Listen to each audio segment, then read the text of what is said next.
할렐루야. 1월 2일 화요일 묵상 말씀을 시작하겠습니다.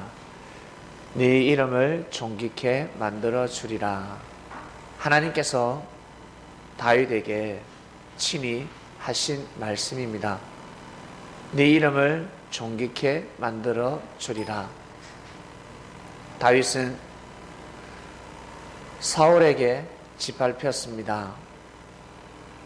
다윗의 이름이 등장하는 곳에는, 다윗의 이름이 불리는 곳에는 항상 사울의 개가 출동했습니다. 사울의 사냥개들. 다윗이 그다지 잘못한 것이 없습니다. 죄를 범한 것이 없습니다. 근데 다윗은 8년, 10년 동안 죽을 고생을 합니다. 얼마나 힘들었을까? 다윗이 8년, 10년 동안 쫓김을 당하면서 만약 악한 마음을 가졌더라면 하나님은 다윗을 존귀케 할 수 없는 것입니다.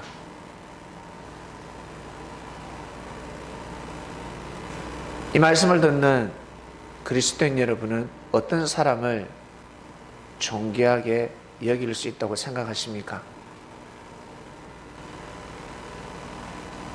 억울함을 당하고 고통을 당하고 죽을 고생을 할 때 악한 마음을 가지는 것이 아니라 하나님 앞에 겸손한 마음으로, 죄인된 마음으로 하나님을 경외하는 사람, 그리고 생명을 귀히 여기는 사람, 생명을 존중하는 사람을 존귀하게 여기지 않겠습니까? 존귀케 한다는 것은, 존귀하게 여긴다는 것은 존중하고 귀하게 여긴다라는 뜻입니다.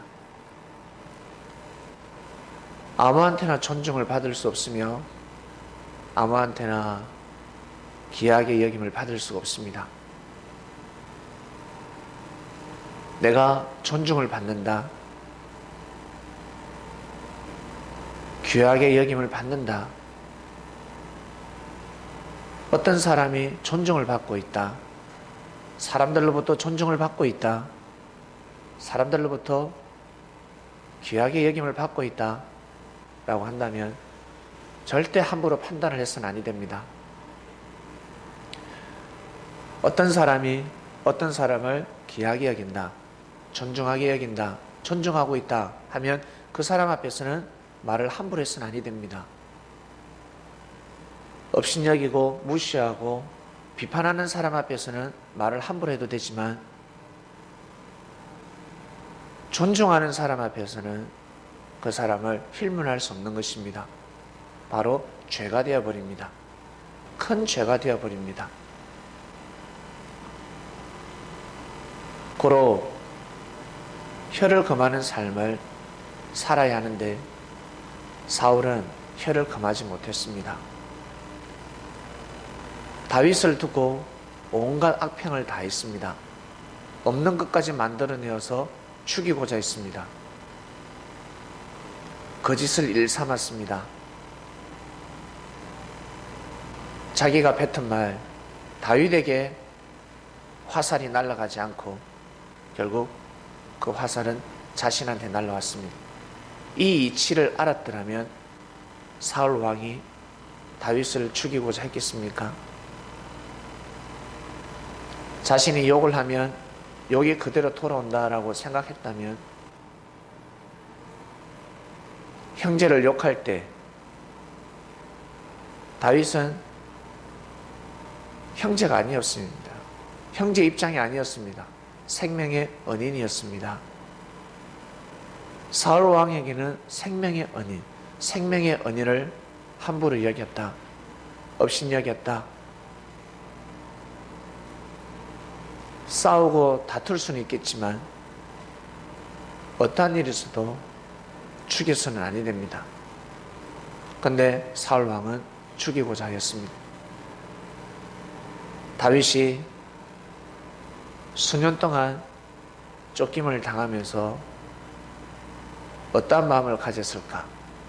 처음에는 화가 났을 것입니다. 처음에는 속상하고 어떻게 이런 일이 있을 수 있을까?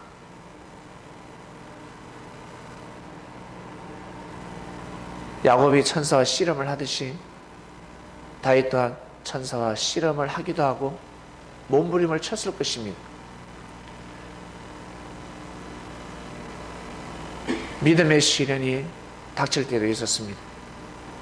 그때 넘어지지 아니하고 몸부림치면서 하늘 앞에 나아갔습니다. 얼마나 힘들었을까? 그러나 하나님은 응답지 않으셨습니다. 정말 많은 고통, 시련의 시간을 보내었을 것입니다. 그러면서 다윗은 다짐을 하고 또 다짐을 하고 맹세를 하고 또 맹세를 하고 나는 저러지 아니하리라.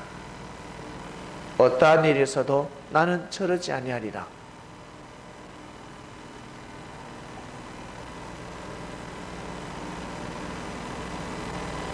힘들면 힘들수록 자신의 달란트, 찬양을 드렸습니다. 하나님께 영광을 드렸습니다. 하나님을 존중하고 귀하게 여기는 마음을 버리지 않았습니다. 고로 때가 되매 하나님은 다윗을 축복하셨습니다. 하나님이 정하시면 땅이 갈라지는 한이 있어도 하나님의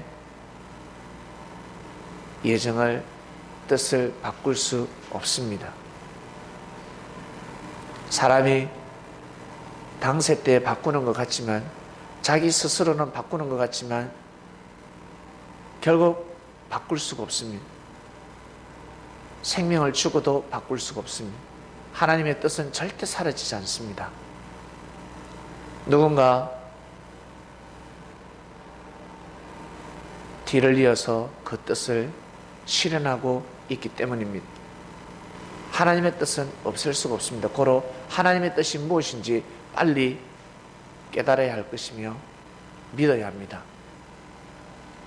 뜻 속에 함께 해야 됩니다. 그러면 때가 될 때 천사들이 여러분을 존귀하게 여기게 될 것입니다. 우리의 이름을 거룩하게 부르게 될 것입니다.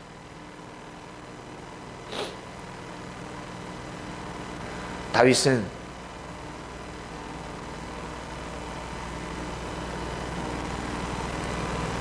하늘로부터 받은 은혜를 때가 되매 사람들에게 베풉니다.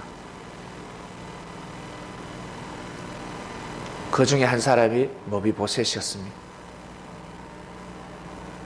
수많은 사람들이 무시하고 갈시하고 사람으로 인정하지 않고 혀를 차면서 어여 불쌍하다. 어떻게 사울의 씨가 되었느냐. 어여 죽은 개다. 버림받은 개구나. 병신이다. 라는 소리를 들었습니다. 그러나 자기 아버지는 그러한 삶을 살지 않았습니다. 할아버지는 병신 같은 삶을 살았지만 자기 아버지 요나단은 할아버지의 피를 물려받지 않았습니다. 고로 사울의 악행, 할아버지의 악행은 할아버지 때 끝나고 할아버지의 악행으로 가문은 멸문지하되었지만 아버지의 의를 통해서 가문이 부활하기 시작합니다. 혹시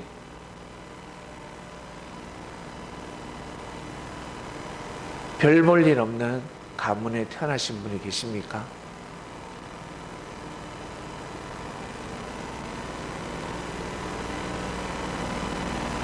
축복받지 못한 가문에서 태어나셨습니까? 죄가 많은 가문에서 태어나셨습니까? 인생을 한탄해 하지 마시고 하나님을 존귀케 여기는 삶을 살아가시길 바랍니다. 그러면 그 한 사람을 통해서 그 가정은, 그 가문은 다시 일어날 것이며 축복을 받게 될 것입니다. 개인뿐만 아니라 가정뿐만 아니라 민족도 마찬가지, 하나님의 역사 또한 마찬가지입니다. 사람으로 인해서 하나님의 역사 섭리가 잘못된다 할지라도 한 사람을 통해서 하나님의 역사는, 섭리는 다시 살아날 수가 있습니다. 오늘도 귀한 삶을 사시길 바랍니다. 말씀을 듣고 깨달음을 가지고, 말씀을 한 번 들어서 이해하지 못할 때가 있습니다. 듣고 또 듣고 말씀을 귀히 여기시며 삶 가운데 귀한 삶을 살아가시길 바랍니다. 기도하고 마치겠습니다. 하나님 아버지 감사합니다. 2018년 새해가 돋았습니다. 많은 사람들은 동해로, 산 꼭대기로, 건물 꼭대기로 해를 보고자 새벽에 일찍 일어나서 하나님께 기원을 드렸습니다. 하나님께서 그들에게 메시지를 전달하셨을 것입니다. 우리는 1년 365일 거룩한 해를 맞이하고 있습니다. 하나님의 말씀을 맞이하고 있습니다. 해를 볼 때 축복을 받는 것이 아니라 해로부터 발산되는 에너지를 받아야지만이 축복을 받을 수가 있습니다. 하늘의 메시지를 받아야 합니다. 하늘에서 내려오는 메시지, 하늘에서 내려오는 말씀을 믿어야지만이, 그 말씀을 마음판에 새기고 귀하게 여겨야지만이 운명이 바뀔 수가 있습니다. 2018년 말씀이 선포되었습니다. 이름을 존귀케 만들어 주리라 하셨습니다. 창명이라는 이름을 존귀케 만들어 주시고, 섭리라는 이름을 존귀케 만들어 주시며, 하나님의 말씀을 귀히 여기고 함께하는 자들, 그들의 이름을 존귀케 만들어 주시기를 간절히 바라고 원합나이다. 오늘도 귀한 삶, 승리하는 삶을 살게 하시며 2018년 마음을 단단히 먹고 하나님의 모든 축복을 감당하는 섭리인들 되게 하여 주시옵소서. 감사를 드리며 사랑이 많으시고 거룩하시고 존귀하신 예수님의 이름으로 기도드립니다. 아멘.